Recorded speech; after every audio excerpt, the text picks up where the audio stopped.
그러면 그게 의원님 저기랑 연관이 되는 건가요? 김어준 씨가 폭로했던 그거 있잖아요. 뭐 인민군복을 뭐 갈아입고 뭐 300, 200벌인가 맞춰가지고 그거는 북한군 소행으로 뭐 그거는 서울이나 위장하고. 도심에서 일어나는 게 아니고 네. 저기 우리 접경 지역 같은데 네. 미군 부대가 있습니다. 네. 한미 연합사단이 있거든요. 접경 지역에. 예. 예. 그런 데서 일단은 저기 어떤 거 습격을 한다든가 뭐 이렇게 하고 빨리 사라져야 되거든. 예. 그런데 미군이 실제로 동두천에 있단 말이에요. 네. 미군 기지가. 거기 한미 연합사단이라고. 아, 그러니까 한미 연합사단 요거 하나밖에 없어요. 동두천에. 사단장이 미군이고 부사단장이 한국군이에요. 동두천에. 예. 예. 그런데 이제 거기에도 분견대가 있고 작은 소초도 있으니까 이러는데 이거를 이런 상상력이 왜 가능한가를 기원을 따져보니까 예. 저기 금정산 사건이라는 게 있더라고. 그건 뭐예요? 그게 1952년에 부산 임시수도에서 예. 야당 의원들이 내각제 개헌안을 제출했어요. 그러면 이승만 정권이 끝난다고. 그래서 이승만이 이걸 제압하려고 어떻게든 계엄령을 선포해야 되는데 네. 그 빌미가 된 게 금정산 사건인데 부산 외곽에 금정산이라고 있어. 거기에 무장 공비가 나타나 가지고 천막에 있던 미군 몇 명을 공격해 버린 거예요. 그리고 사라졌어. 그랬는데 훗날 보니까 이게 형무소에 있는 죄수들을 이승만이 풀어놓은 거예요. 그랬는데 이걸 기화로 이게 5월 24일 날 일어났다고? 근데 5월 25일 날 계엄을 선포해 가지고 야당 의원들이 타고 가던 버스를 덮쳐. 방첩대를 시켜. 지금 방첩사요.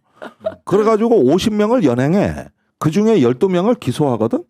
이걸 일컬어 부산 정치 파동이라 그래. 그런데 이상하게 그런 시나리오 지금 나오는 시나리오가 그 사건하고 놀랍도록 똑같아. 비슷해 보여. 이걸 누가 봤구나. 그러니까 무에서 유가 창조되는 법은 없죠.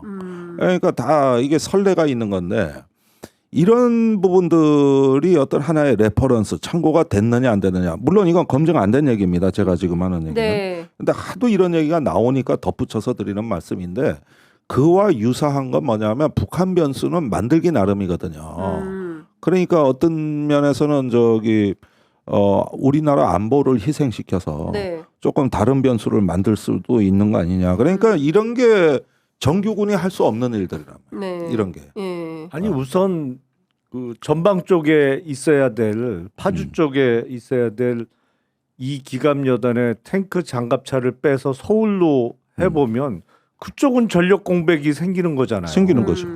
이거 자체가 그렇지. 국가 안보에 대한 심각한 위해를 가하는 거죠. 그 그렇죠. 전방 쪽에 있어야 될 탱크 부대, 기갑 부대를 왜 후방으로 빼갖고 서울로 갖고 오냐고. 여기서 그렇죠. 사실은 뭐랄까요?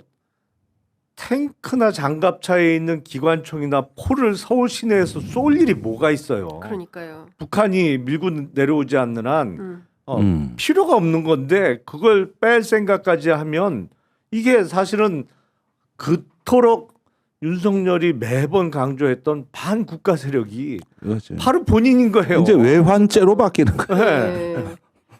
그러니까 저는 하여간 다양한 방법으로 본인의 반대하는 세력을 반국가 세력이라고 끊임없이 규정을 했지만 국가 변란을 꿈꿨던 건 윤석열 그렇죠. 자신이고 본인이다. 그리고 지금 이 순간도 여전히 그 반란을 획책하고 있는 것이다. 그런데 이 고리를 끊어내지 못하고 온전시키고 있는 이 상황이 국민들은 매우 불안하다. 거기에서 지금 따져봐야 될 것들이 굉장히 많이 있는데 한덕수 총리 문제가 여전히 존재하는 것 같아요. 그러니까 이분이 지금 상설 특검에 대해서 공포를 안 하고 있잖아요. 근데 그게 상설 특검법도 있고 일반 특검법도 이미 네. 본회의 통과가 돼서 사실은 제가 보기엔 그냥 일반 특검을 공포해서 준비하게 되면 바로 그거로 넘어가는 게 오히려 절차적인 혼란을 없앨 수 있지 않을까 싶은데 문제는 지금 그 특검법은 공포하면 되거든요. 네. 근데 거부권 행사야 특히 양곡관리법 거부법을 비롯한 사법 같은 거는 지난번에도 거부권을 행사한 적이 있으니까 어떤 일관성의 유지를 위해서 이번에도 한다. 오케이. 그러면 그건 그렇다고 치고. 네. 그러면 특검법은 같은 날 공포를 했어야 되는데 했어야죠. 안 했단 말이에요, 예, 지금. 예. 그러니까 정말 공무원 40년 하면서 온갖 요직을 다 다닌 분이 예. 그냥 다닌 게 아니구나, 저게. 아. 진짜 뭐 그거를 뭐라고 표현해야 될지 모르겠는데 예. 그것도 일종의 변형된 형태의 실력이라면 실력이죠.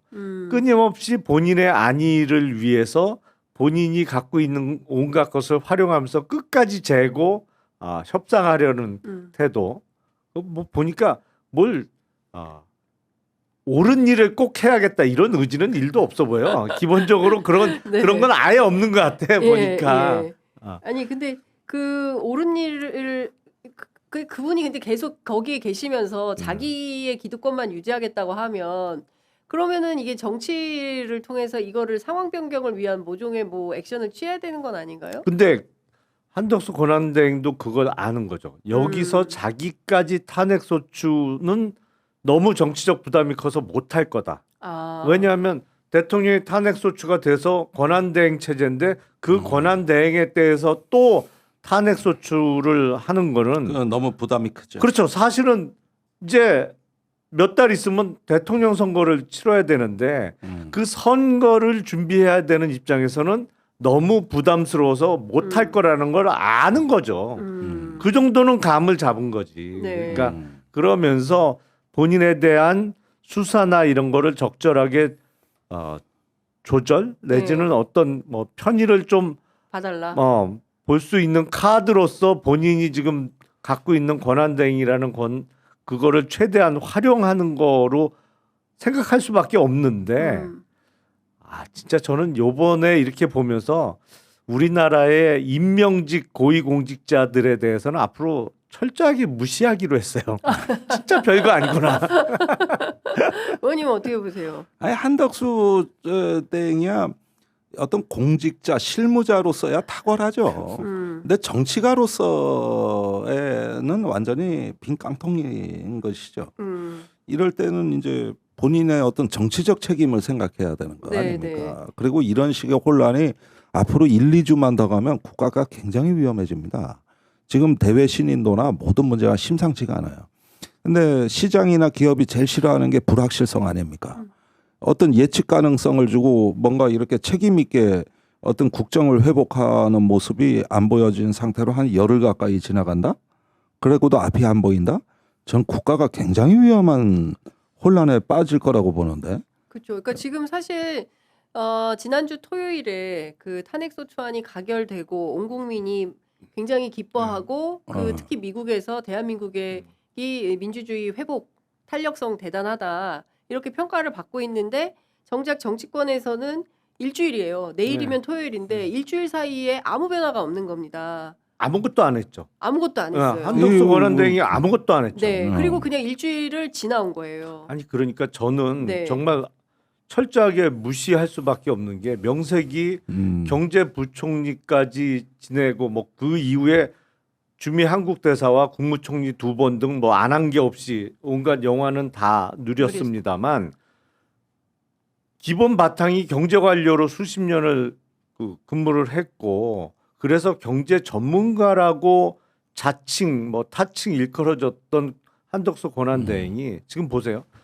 대통령 탄핵소추가 국회에서 통과된 이후에 아무것도 안 한 상태이기 때문에 외국에서 보기엔 여전히 불안하고 스케줄이 나온 게 없어요. 이게 앞으로 어떻게 되는 건지. 맞습니다. 그리고 수사기관 간에 서로 한 사건을 놓고 경쟁하다가 뭐 일부는 넘긴 상태에서 또 수사기관 서로 압수수색 나가고 지금 그러니까 난리예요. 온갖 혼란은 다 벌어지고 있거든요. 이걸 정리를 안 해요. 이게 대통령 권한대행이 빨리 정리를 해줘야 되는데 아무것도 안 한단 말이에요. 그리고 헌법재판관 공석인 자리에 지명도 어떻게 절차를 진행할 건지 이런 방구 얘기도 안 한단 말이에요. 네. 그러면서 지금 원달러 환율은 1,450원까지 튀고 주식시장은 지금 코스피 곤두박질. 2,400이 깨지려고 지금 계속 곤두박질 예. 내지는 꼬라박고 있고 예. 뭐 경제적으로 지금 외국인 투자는 전부 스탑돼 있고 예. 난리인데 예. 이른바 경제부총리 출신 대통령 권한대행이 경제를 안정시키기 위해서라도 꼭 해야 될 거를 아무것도 안 하고 있어요.